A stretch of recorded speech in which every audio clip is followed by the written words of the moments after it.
fait l'état de son stock, on peut aller effectuer les achats puisque on connaît quelle quantité nous devrons acheter. On passe aux entrées qu'on appelle les achats. Ce qui est intéressant avec cette feuille-là, comme je vous l'ai dit dès l'introduction, elle calcule le coût réel. À combien vous revient le bien? Souvenez-vous qu'en comptabilité analytique, on dit le coût d'achat est le prix d'achat plus les frais accessoires.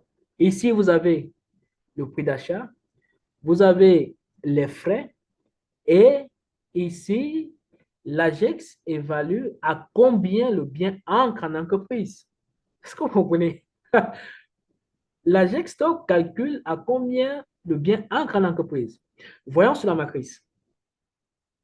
Les informations que vous mettez sur cette colonne-là, ça se répercute sur chaque feuille. Hein. Donc, toutes les feuilles qui concernent les stocks, ces informations se répercutent automatiquement. Nous sommes au niveau des entrées, vous voyez, Yahoo, il est là. Donc, il n'y a plus une information à introduire ici. De toute façon, vous ne voyez pas le point bleu. Donc, il ne faudrait pas introduire des informations. Alors, nous supposons que nous avons eu besoin de peut-être 300 Yahoo. Et dans nos stocks, il n'y a que 100. Donc, on a effectué l'achat de 200 Yahoo. Prix unitaire, on suppose, d'accord, que ça nous revient à 275 francs. D'accord? Alors, nous avons terminé au niveau du prix d'achat. Nous supposons le transport.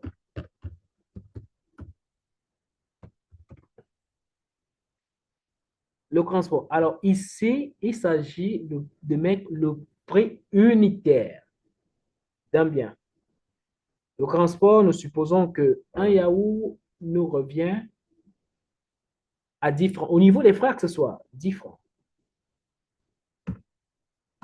Au niveau de l'achat, 200 yaourts, l'unité à 275 francs. Les frais accessoires, c'est-à-dire nous avons dépensé peut-être 2000 francs, d'accord, pour transporter ces 200 yaourts.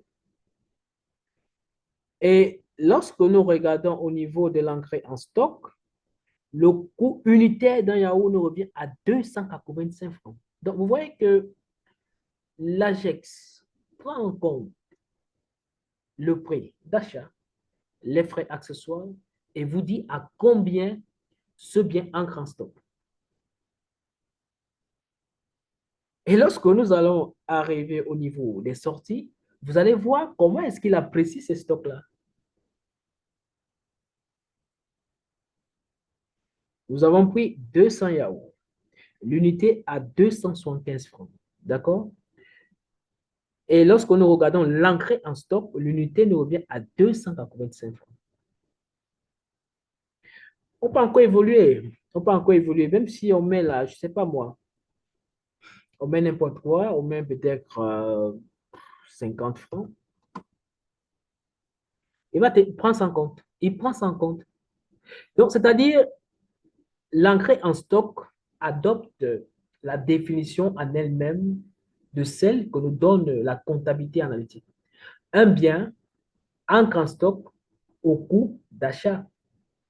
Le coût d'achat, c'est quoi? C'est le prix d'achat plus les frais accessoires qui nous donnent le coût d'achat. Ici, nous avons acheté l'unité.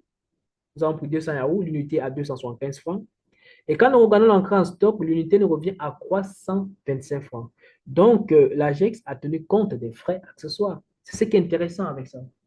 Et lorsque vous exploitez notamment cette matrice-là, vous travaillez de manière très réelle, de manière transparente.